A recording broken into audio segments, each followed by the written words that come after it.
Il y a deux choses, et après tu ouvres après. Et après,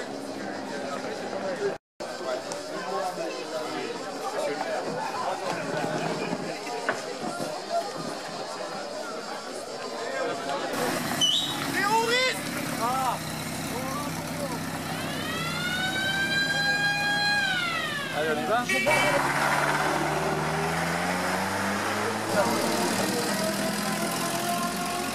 Ne vous inquiétez pas, il n'y a rien d'officiel pour l'instant, ça commencera après cette scène. Donc pour l'instant, il n'y a pas de protocole, mettez-vous où vous le souhaitez.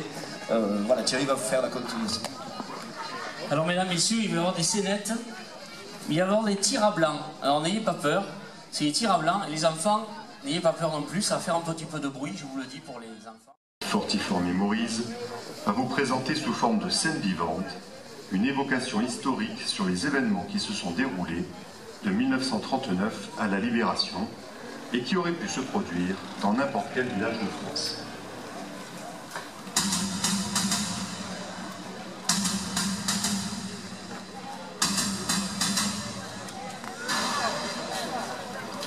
Septembre 1939. L'armée française, considérée comme étant la plus puissante d'Europe, se croit à l'abri de toute agression derrière sa ligne Maginot. Au printemps 1940, la dure réalité s'avère bien différente et l'armée française est écrasée en 49 jours par la guerre éclair menée par la Wehrmacht. L'armistice est finalement signé le 22 juin 1940 à Retonde, en forêt de Compiègne. La France se trouve donc coupée en deux, avec une zone nord occupée par les Allemands et une zone libre au sud, administrée par le maréchal Pétain et son gouvernement installé à Vichy. À ce moment précis, une grande majorité de Français pense que le maréchal, qui jouit d'un prestige considérable, héros de Verdun au cours de la Première Guerre mondiale, a sauvé la France d'une grande catastrophe. Ce pseudo-gouvernement de Vichy va largement collaborer avec l'occupant. La Bardenne se trouve donc en zone libre et la vie continue son cours. Moins paisible qu'avant, bien sûr, mais moins difficile que pour les Français qui se trouvent dans la zone nord, occupée par les Allemands. Les Français ne vont plus avoir que deux obsessions pendant ces 4 années noires qui commencent: se nourrir et se chauffer. Le 8 novembre 1942, les alliés américains et britanniques débarquent sur les côtes d'Afrique du Nord. En réponse à ce débarquement, le 11 novembre 1942, à 7 h du matin, Hitler déclenche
Fermé.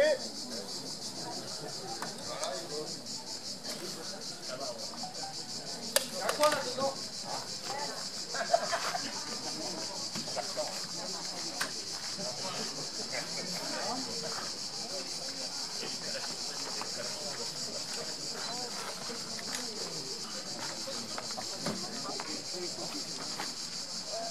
Fermé. Fermé.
En 1943, l'occupation allemande est de plus en plus pesante et le gouvernement de Vichy, toujours aussi actif dans sa politique de collaboration, met en place le STO, le service du travail obligatoire, et crée la milice française.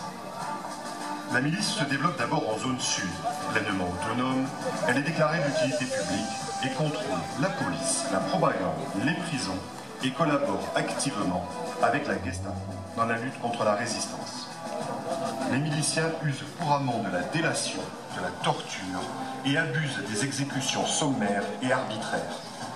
Leurs pratiques sont parfois pires que celles utilisées par la Gestapo. En février 1943, la création du STO qui est organisée. Ainsi, les actions menées par la résistance française cherchent à montrer que tout un peuple se soulève et que la vie de l'occupant va devenir très difficile sur le sol de la patrie.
Allez, venez. Sécurisez la zone.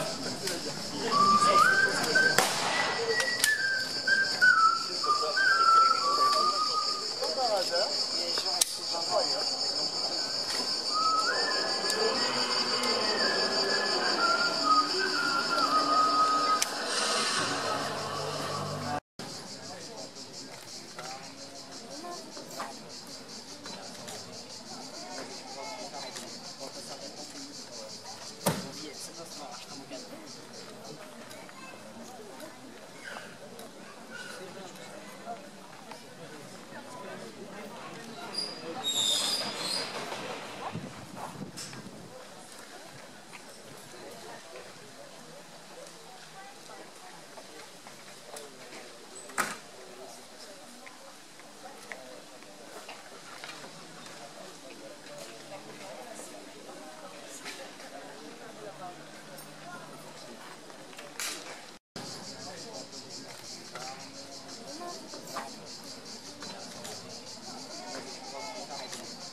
encore très très fort une seconde fois. Mesdames et messieurs.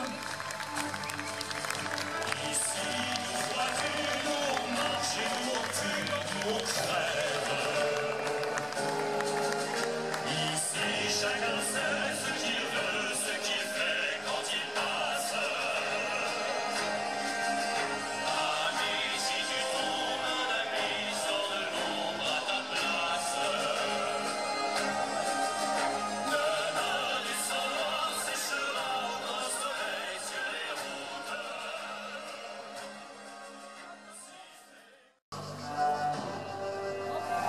Non, non, non, pas comme ça.